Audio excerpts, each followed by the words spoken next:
Hello everyone, इस video में हम पढ़ेंगे क्लास 5th हिंदी का चैप्टर 10 एक दिन की बादशाहत।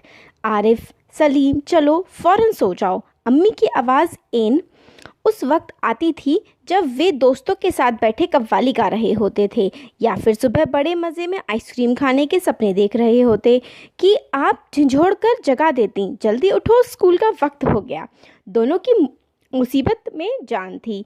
हर वक्त पाबंदी, हर वक्त तकरार, अपनी मर्जी से चुप ही ना कर सकते थे। अभी आरिफ को गाने का मूड आता तो भाईजान डांटते, चुप होता है या नहीं, हर वक्त मेंढक की तरह डराया जाता है। फिर आगे है इसमें कि बाहर जाओ तो अम्मी पूछती बाहर क्यों गए, अंदर रहते तो दादी चिल्लाती, हाय मेरा दिमाग फटा जा रहा है शोर के मारे। अरे रज़िया, ज़रा इन बच्चों को बाहर हाँक दे, जैसे बच्चे ना हुए मुर्गी के चूजे हो गए। दोनों घंटों बैठकर इन पाबंदियों से बच निकलने की तरकीबें सोचा करते। उन दोनों से तो सारे घर को दुश्मनी हो गई थी। लिहाजा दोनों ने मिलकर यह योजना बनाई और अब्बा की खिदमत में एक दरख्वास्त पेश की कि एक दिन उन्हें बड़ों के सारे अधिकार दे दिए जाएं और सब बड़े छोटे बन जाएं। तो ये तो जो बच्चे थे आरिफ, सलीम, वो ये सोच रहे थे कि हम लोग छोटे हैं, इसलिए घर के सारे लोग हम पर हुक्म चलाते हैं और हमसे अपनी सारी की सारी जो है वो बातें मनवाते हैं। तो ये आतिफ और सलीम सोचते हैं कि हम पे सब अपना हुक्म चलाते रहते हैं, तो एक दिन हम अब्बा जान से बात करते हैं और एक दिन के लिए हमें बड़ों के सारे हक दे दिए जाएं और बड़े जो हैं वो सारे के सारे बच्चे बन जाएं। तो इस तरीके की वो बात करते हैं। फिर आगे है, कोई ज़रूरत नहीं है उधम मचाने की। अम्मी ने अपनी आदत के अनुसार डांट पिलाई, लेकिन अब्बा जाने किस मूड में थे कि ना सिर्फ मान गए बल्कि यह इकरार भी कर बैठे कि कल दोनों को हर किस्म के अधिकार मिल जाएंगे। तो फिर जब बच्चों ने अब्बा से ये बात करी कि हमें हर किस्म के अधिकार मिल जाएं बड़ों के और बड़े बच्चे बन जाएं, तो ये बात अब्बा ने मान ली। अभी सुबह होने में कई घंटे थे कि आरिफ ने अम्मी को झिझोड़ डाला, अम्मी जल्दी उठिए, नाश्ता तैयार कीजिए। अम्मी ने चाहा एक झापड़ रसीद कर सो रहे, मगर याद आया कि आज तो उनके सारे अधिकार छीने जा चुके हैं। फिर दादी ने सुबह की नमाज़ पढ़ने के बाद दवाएं खाना और बादाम का हरीरा पीना शुरू किया तो आरिफ ने उन्हें रोका। तौबा है दादी, कितना हरीरा पिएंगी आप, पेट फट जाएगा। और दादी ने हाथ उठाया मारने के लिए। नाश्ता मेज पर आया तो आरिफ ने खान सामा से कहा, अंडे और मक्खन वगैरह हमारे सामने रखो, दलिया और दूध बिस्किट इन सबको दे दो। तो फिर वही है, बच्चे जो हैं वो दादी पे भी मतलब ऑर्डर टाइप का चलाने लगे, मम्मी पर भी, और हर तरीके से ऑर्डर चलाने लगे। अब आगे क्या होता है, आपा ने कहर भरी नज़रों से उन्हें घूरा, मगर बेबसी थी क्योंकि रोज़ की तरह आज वह तरमाल अपने लिए नहीं रख सकती थी।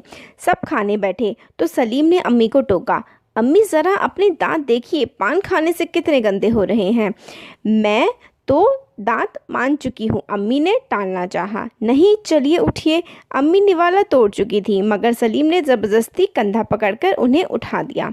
अम्मी को गुसल खाने में जाते देखकर सब हंस पड़े, जैसे रोज़ सलीम को ज़बरदस्ती भगा के हंसते थे। तो अब अम्मी से सलीम ने कहा कि तुमने मम्मी, आपके जो दांत हैं ना वो बहुत ही ज़्यादा गंदे हो रहे हैं पान खा करके, और जाइए ब्रश करके आइए। अब मतलब जो अम्मी थी उनको एक दिन के लिए तो बात माननी थी बच्चों की, तो वो उठ करके चली गई। फिर वह अब्बा की तरफ मुड़ा, ज़रा अब्बा की कद देखिए, बाल बड़े हुए, शेव नहीं की, कल कपड़े पहने थे और आज इतने मैले कर डाले। आखिर अब्बा के लिए कितने कपड़े बनाए जाएंगे। यह सुनकर अब्बा का हंसते हंसते बुरा हाल हो गया। आज ये दोनों कैसी सही नकल उतार रहे हैं सबकी, मगर फिर अपने कपड़े देखकर वह सच में शर्मिंदा हुए। फिर अब्बा से कहने लगे बच्चे कि अब्बा आपके कपड़े कितने गंदे हैं, अब आप एक ही दिन में कपड़े इतने गंदे कर लेंगे। तो अब्बा को बड़ी हंसी आई कि कैसे बच्चे सबकी नकल उतार रहे हैं। फिर अब्बा ने अपने कपड़ों की तरफ देखा तो उन्हें लगा कि हाँ भाई, इस वाकई में गंदे तो हो गए हैं। थोड़ी देर बाद जब अब्बा अपने दोस्तों के बीच बैठे अपनी नई गज़ल लहक लहक कर सुना रहे थे तो आरिफ फिर चिल्लाने लगा, बस कीजिए अब्बा, फ़ौरन ऑफिस जाइए, 10 बज गए। तो अब अब्बा अपने दोस्तों के साथ बैठ कर के अपनी गज़ल सुना रहे थे दोस्तों को अपने। तो आरिफ ने कहा कि अब्बा बहुत हो गया है, अब रहने दीजिए, चुप करिए और ऑफिस जाइए, 10 बज गए। फिर चुप। अब्बा डांटते डांटते रुक गए। बेबसी से गज़ल की अधूरी पंक्ति दांतों में दबाए पांव फटकते आरिफ के साथ हो लिए। अब अब्बा ने सोचा डांटू ही नहीं, फिर अब्बा ने कहा कि मैंने ही तो हक दिए हैं। फिर सोचा कि छोड़ो, नहीं डांटता, और फिर आरिफ के साथ चल दिए। रज़िया ज़रा मुझे 5 रुपये तो देना। अब्बा दफ्तर जाने को तैयार होकर बोले। 5 रुपये का क्या होगा, कार में पेट्रोल तो है। आरिफ ने तुनक कर अब्बा जान की नकल उतारी, जैसे अब्बा कहते हैं कि 1 का क्या करोगे, जेब खर्च तो ले चुके हो।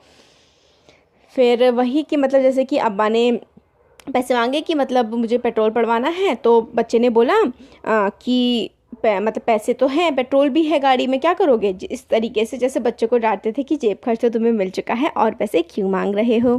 थोड़ी देर बाद खान सामा आया। बेगम साहब आज क्या पकेगा, आलू गोश्त कबाब मिर्चों का सालन। अम्मी ने अपनी आदत के अनुसार कहना शुरू किया। नहीं, आज ये चीज़ें नहीं पकेंगी। सलीम ने किताब रखकर अम्मी की नकल उतारी। आज गुलाब जामुन, गाजर का हलवा और मीठे चावल पकाओ। लेकिन मिठाइयों से रोटी कैसे खाई जाएगी, अम्मी किस तरह सब्र ना कर सकी। तो बच्चे ने तो सारी मीठी मीठी चीज़ें बता दी। फिर अम्मी ने बोला है कि इतनी सारी मीठी चीज़ों से हम रोटियां कैसे खाएंगे, जैसे हम रोज़ सिर्फ मिर्चों से सालन से खाते हैं। तो फिर बच्चे ने कहा कि जैसे हम रोज़ सिर्फ मिर्चों की चीज़ों से रोटियों को खाते हैं, इसी तरीके से आप आज मीठे से खाइए। दोनों बच्चों ने एक साथ ये बात कही। दूसरी तरफ दादी किसी से तू मैं किए जा रही थी। ओफो, दादी तो शोर के मारे दिमाग पिघलाए दे रही हैं। आरिफ ने दादी की तरफ दोनों हाथों से सिर थाम कर कहा। फिर आरिफ ने कहा कि दादी आप कितनी बहस करती हैं सबसे, और आप बहुत ज़्यादा शोर मचा रही हैं। इतना सुनते ही दादी ने चीखना चिल्लाना शुरू कर दिया कि आज ये लड़के मेरे पीछे पंजे झाड़ के पड़ गए हैं। मगर अब्बा के समझाने पर खून का घूंट पीकर रह गई। फिर दादी कहने लगी कि ये दोनों लड़के जो हैं ये तो आज मेरे पीछे ही पड़ गए हैं। मगर फिर अब्बा ने कहा कि कोई बात नहीं, आज का दिन इनका है, छोड़ो। ये बात हो गई। फिर कॉलेज का वक्त हो गया तो भाईजान अपनी सफ़ेद कमीज को आरिफ सलीम से बचाते दालन में आए। अम्मी शाम को मैं देर से आऊँगा, दोस्तों के साथ फिल्म देखने जाना है। खबरदार, आरिफ ने आंखें निकालकर उन्हें धमकाया। कोई ज़रूरत नहीं है फिल्म देखने की, इम्तिहान करीब है और हर वक्त सैर सपाटे में गुम रहते हैं आप। फिर अब मतलब बड़े भाई ने कहा था कि वो मतलब कॉलेज जा रहा हूँ मैं और रात को शाम को लेट से आऊँगा कि मूवी देखने जा रहा हूँ। तो जो बच्चा था जिनको हक दिया गया था पूरा का पूरा, उसने कहा कि क्या हर समय घूमते रहते हो, और इम्तिहान मतलब एग्ज़ाम्स जो हैं वो आने वाले हैं, और ये ज़रा सैर सपाटा मतलब इधर उधर घूमना फिरना ज़रा कम करो। पहले तो भाईजान एक करारा हाथ मारने लपके, फिर कुछ सोचकर मुस्कुरा कर पड़े। लेकिन हुजूरे आला दोस्ती के साथ खास कर फिल्म देखने के बाद पक्की हो चुकी है। मतलब दोस्तों के साथ जो है वो फिल्म देखने की बात जो है मैं पक्की कर चुका हूँ, इसलिए इजाज़त देने की मेहरबानी की जाए, उन्होंने हाथ जोड़ के कहा। फिर बड़े भाई ने हाथ जोड़ के कहा कि मैंने तो बात पक्की कर ली अपने दोस्तों के साथ, इसलिए प्लीज़ मुझे जो है इजाज़त दे दो, मतलब मान जाओ, मुझे मूवी देखने जाने दो। फिर बना करे, बस मैंने एक बार कह दिया, उसने लापरवाही से कहा और सोफे पर दराज होकर अखबार देखने लगा। उसी वक्त आपा भी अपने कमरे से निकली। एक निहायत भारी साड़ी में लचकती अपने ठाठ से कॉलेज जा रही थी। अब आपा भी बाहर आई, वो भी कॉलेज जा रही थी। सलीम ने बड़े गौर से आपा का मुआयना किया। इतनी भारी साड़ी क्यों पहनी, शाम तक गारत हो आएगी, इस साड़ी को बदल कर आइए। आज वह सफ़ेद वॉयल की साड़ी पहनना। अब जो है आपा जो है बहुत ही खूबसूरत सी साड़ी पहन के आई हुई थी और कॉलेज जा रही थी। तो सलीम ने कहा कि इतनी भारी भरकम साड़ी क्यों पहनी है, जाओ वो सफ़ेद और वॉयलेट वाली साड़ी पहन कर के आओ। फिर अच्छा बहुत दे चुके हुक्म, आपा चिढ़ गए। अब आपा जो है चिढ़ गई इस बात से। हमारे कॉलेज में आज फंक्शन है, उन्होंने साड़ी की शिकनें दुरुस्त की। तो मतलब शिकनें होती है ना, वो जो वो होते हैं पल आगे की तरफ होता है, मतलब डिज़ाइन जैसा जो होता है प्लेट टाइप की, उसको ठीक किया, दुरुस्त की। मतलब कहा कि हमारे कॉलेज में आज फंक्शन है, इसलिए आज मैं यही साड़ी पहन के जाऊँगी। फिर आगे बोलते हैं, हुआ करे मैं क्या कह रहा हूँ, सुना नहीं।